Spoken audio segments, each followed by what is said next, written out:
उत्तराखंड के ऋषिकेश में वनंतरा रिसोर्ट में काम करने वाली अंकिता भंडारी की हत्या 18 सितंबर को कर दी गई थी। इस मामले में उत्तराखंड हाईकोर्ट में सुनवाई चल रही है।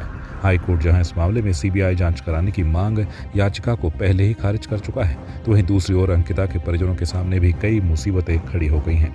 पौड़ी में शासन प्रशासन से न्याय की गुहार लगा रही अंकिता भंडारी की मां ने डीएम पौड़ी आशीष चौहान से मुलाकात की। उन्होंने कहा कि बेटे की सीए की पढ़ाई छूट गई है और उनके पति बीमार चल रहे हैं, लेकिन परिवार की कोई सुध तक नहीं ले रहा है। अंकिता की मां ने कहा कि पूर्व में सरकार ने परिवार के एक सदस्य को सरकारी नौकरी देने का वादा किया था, लेकिन इस दिशा में कोई ठोस कदम अभी तक नहीं उठाए गए।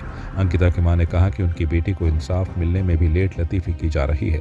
अंकिता की मां ने कहा कि उनके पति का कुछ माह पहले हर्निया का ऑपरेशन हुआ था, उसके बाद से उनकी तबीयत लगातार खराब चल रही है। उन्होंने कहा कि 25 सितंबर 2022 को सीएम ने दूरभाष पर कहा था कि आप अंकिता के शव की अंत्येष्टि होने दो, आपकी सभी मांगें पूरी कर ली जाएंगी, लेकिन अब उनकी मांगों पर सरकार कोई ठोस कदम नहीं उठा रही है।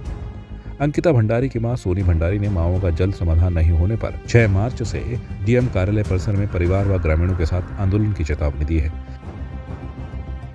मेरी प्रशासन से हाथ जोड़ के विनती है कि उन्होंने हमसे, सीएम धामी जी ने हमसे वादा किया था मेरे पति से भी कि जब मेरे बेटे की अंत्येष्टि की थी तो उन्होंने कहा था कि आप जो मांग रखोगे हम पूरे करेंगे, लेकिन अभी तक उन्होंने किसी भी मांग पे हमारे 5 महीने हो गए, हम दर के ठोकरे खा रहे हैं। कभी नैनीताल भाग रहे तो कभी कहीं भाग रहे, कभी कहीं भाग रहे। अभी तक हमें कोई न्याय नहीं मिला।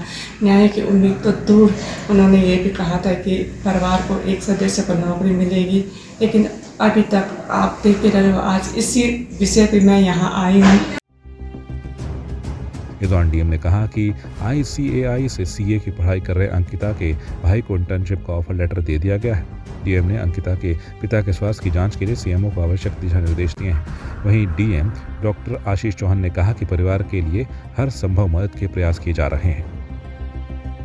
जो अंकिता भंडारी की माताजी अपने बेटे की जॉब के लिए जो बात कर रही थी, तो उस संबंध में हम लोगों ने उनके बेटे से बात करते हुए TSDC में आर्टिकलशिप, सीए आर्टिकलशिप के लिए जिसमें 15,000 का स्टाइपेंड का के प्रावधान है, वो सारी उससे संबंधित कॉल लेटर उस बच्चे को मिल भी चुका है और हम यथासंभव प्रयास कर रहे हैं कि परिवार की जो मदद हो उसके लिए हम ट्राई करें। जहां एक और अंकिता भंडारी के परिजनों को इंसाफ मिलता नजर नहीं आ रहा है, तो वहीं दूसरी ओर परिवार की स्थिति भी ठीक नहीं चल रही है। अब ऐसे में परिजनों की मुश्किलें दुगनी हो गई हैं। वहीं परिजनों से किए सरकार के वादे अब तक सिर्फ हवाई ही नजर आ रहे हैं।